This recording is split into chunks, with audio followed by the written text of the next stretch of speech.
नमस्कार मेरे प्यारे साथियों, मैं डीपी आज एक नए वीडियो के साथ आप लोगों के सामने हूँ। जैसा कि आप सभी लोग देख पा रहे हो, जो हमने फोटोग्राफ इसमें सेट किया है, इसमें ओमान में एक सी पोर्ट है, उसका नाम है डुकम पोर्ट, और इंडिया दिखाया गया है। वो ग्रीन से दिखाया गया है, डीप ब्लू से दिखाया गया है। बीच में है अरेबियन सी और इंडियन ओशन। और यहीं पर देखो, इधर साइड में रेड सी बना हुआ है और इधर गल्फ ऑफ ओमान है। आप लोग देख रहे हो, नीचे रेड सी है, नीचे जो हॉर्न बना हुआ है रेड सी का है, और ऊपर गल्फ ऑफ ओमान। अब यहाँ पर इंडिया को गल्फ ओमान की सरकार ने, अर्थात ओमान के सुल्तान ने, अभी हाल में ये इंडिया दौरे पर आए थे, सुल्तान हैथम बिन तारिक। तो ये इंडिया के दौरे पर आए थे और दौरे से वापस जाने के 2 महीने के भीतर, 2 महीने से भी कम समय में इन्होंने क्या किया कि अपना एक पोर्ट का कुछ हिस्सा, ध्यान रखिएगा पूरा पोर्ट नहीं, डुकम एयरपोर्ट सी पोर्ट का कुछ हिस्सा भारतीय नेवी को दिया है इस्तेमाल करने के लिए, सिक्योरिटी पर्पज से, स्ट्रेटजिकली। मतलब उसका इस्तेमाल इंडियन नेवी उसके लिए भी कर सकती है, सैन्य पर्पज के लिए भी कर सकती है। ठीक है, ये जो डुकम पोर्ट है ये कहाँ पर है? तो अगर हम इसकी लोकेशन देखें तो जैसा कि दिखाया गया, हम दिखा नहीं पा रहे हैं ठीक से, डुकम पोर्ट लिखा हुआ है। तो डुकम पोर्ट जो है वो अल वुस्टा गवर्नरेट के अंतर्गत आता है, मस्कट में। और ये मतलब ओमान में। और ये मस्कट यहाँ की कैपिटल सिटी है ओमान की। तो मस्कट से 550 किलोमीटर दक्षिण दिशा में स्थित है, साउथ डिस्ट्रिक्ट। तो ये है इसमें कुछ पोर्ट के पीछे। अब सवाल ये पैदा होता है कि इस पोर्ट को देने से क्या लाभ मिलेगा। हालांकि भारत और ओमान के संबंध बड़े ही मधुर हैं,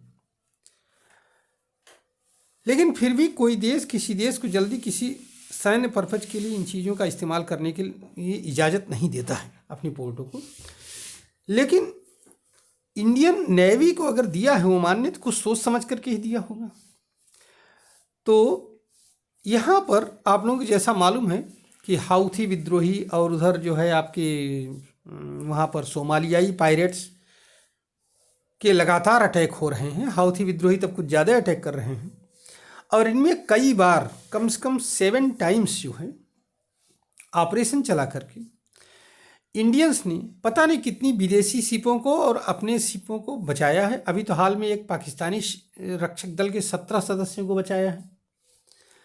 तो इस तरह से बहुत इम्पॉर्टेंट काम कर रही है इंडियन नेवी इस क्षेत्र में, पूरे इंडियन ओशन और हिंद महासागर का क्षेत्र और अरेबियन सी के एरिया में, जहाँ पर रेड सी में भी, और इधर गल्फ ऑफ ओमान के आसपास, और उधर अफ्रीकन हॉर्न तक, सोमालिया के कोस्ट तक, कि अगर कोई ऐसी घटना हो रही तो उसमें इंडियन नेवी तुरंत क्विक रिस्पांस करते हुए पहुँचती है और लोगों को राहत भी दिलवाती है। कई शिप्स को छुड़वाया, एक शिप में तो आग लग गई थी तो उसको जो है बुझाया भी गया, आग भी बुझाई गई थी उसकी। तो ये सारी चीज़ किया गया, इसीलिए ये दिया गया है।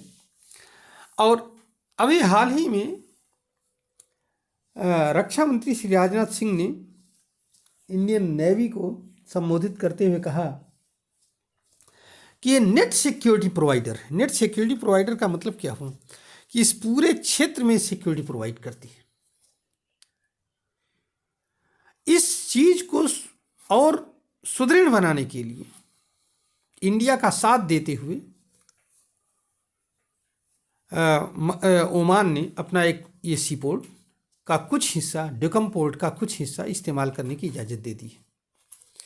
यह भी इस बात को सिद्ध करता है कि न केवल अपने लिए बल्कि विश्व के लिए इस इंडियन ओशन क्षेत्र में Indian navy net service provider है, मतलब कंप्लीट सुरक्षा देती है, बिना किसी भेदभाव के।